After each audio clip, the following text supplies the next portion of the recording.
Hi, I am Harsharan. In this class, you will learn about figurative language and figures of speech. Figurative language refers to the color we use to amplify our language. It makes our work more interesting and more dramatic than literal language. Writers and poets often use this language to build imagery and to give words more power. It is created through figures of speech like personification, onomatopoeia, hyperbole, alliteration, simile, metaphor, irony, and oxymoron. Let's see them in detail. Personification. When an idea or a thing is represented as a person, it is personification. For example, the daffodils are dancing in the breeze. Actually, the daffodils don't dance. They are represented here as persons. Second example, telephone was crying in the middle of the night. Here telephone is personified. Other examples are, this metro city never sleeps. The angry sky is roaring. In these examples, metro city and sky are personified. Onomatopoeia. It is forming of words by imitating the actual sound of the things they refer to or describe. For example, the word buzz is the buzzing sound of bee. It imitates the actual sound made by the bee. The sentence is, the bees are buzzing in the garden. Word slap is a sound made by an open hand hitting the skin. Sentence is, she gave him a slap on the cheek. Word splash is a sound of water when something hits it. He jumped into water with a splash. Hyperbole.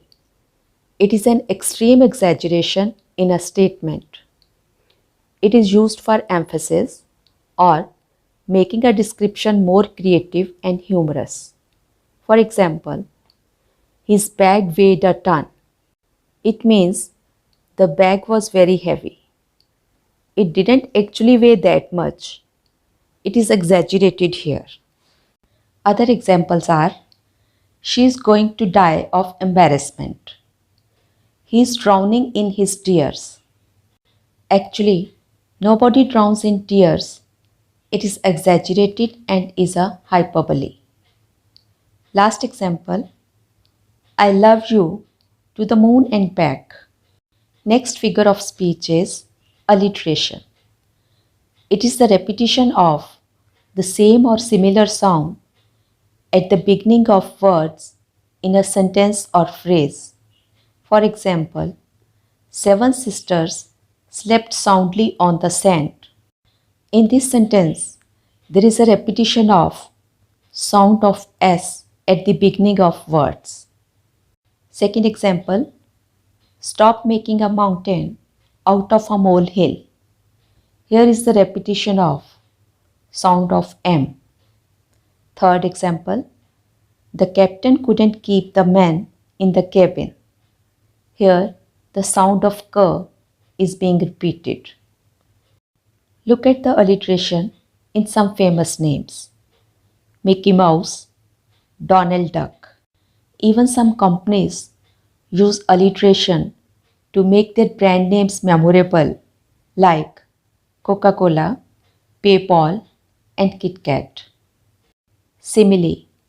It compares two different things in an interesting way using the word like or as.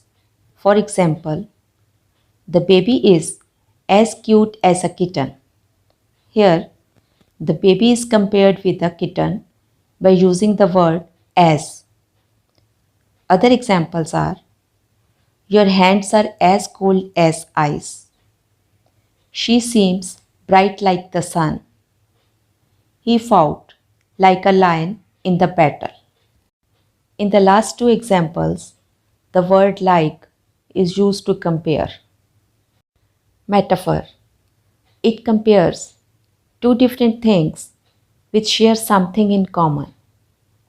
Unlike simile, here the words like or as are not used. For example, he was a lion in the battle. Here, both he and lion are brave, so he is compared with a lion. Other examples: time is money.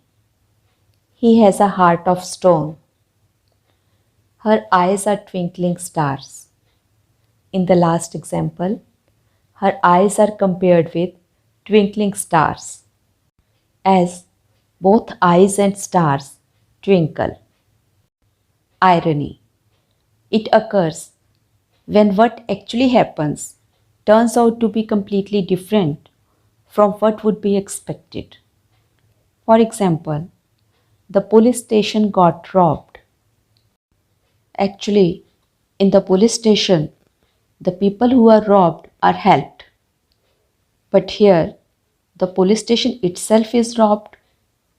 This is an irony. Second example: water, water everywhere, nor any drop to drink.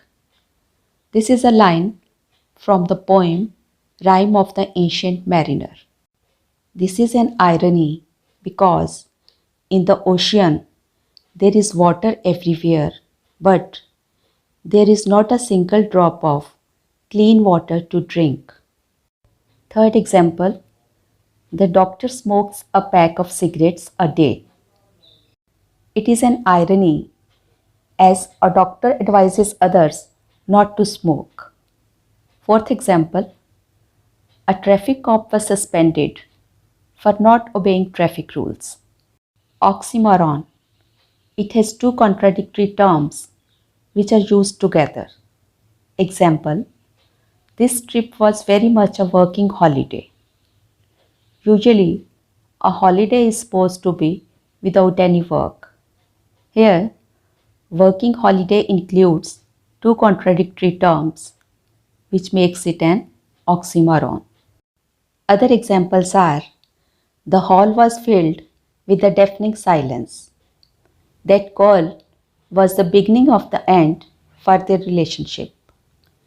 We enjoyed watching the tragic comedy.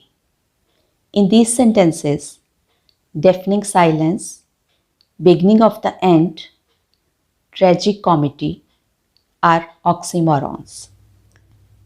So, these were some figures of speech. The use of these literary devices creates an effective and beautiful way to communicate. We'll meet soon with another lesson. Keep watching and keep learning. Bye.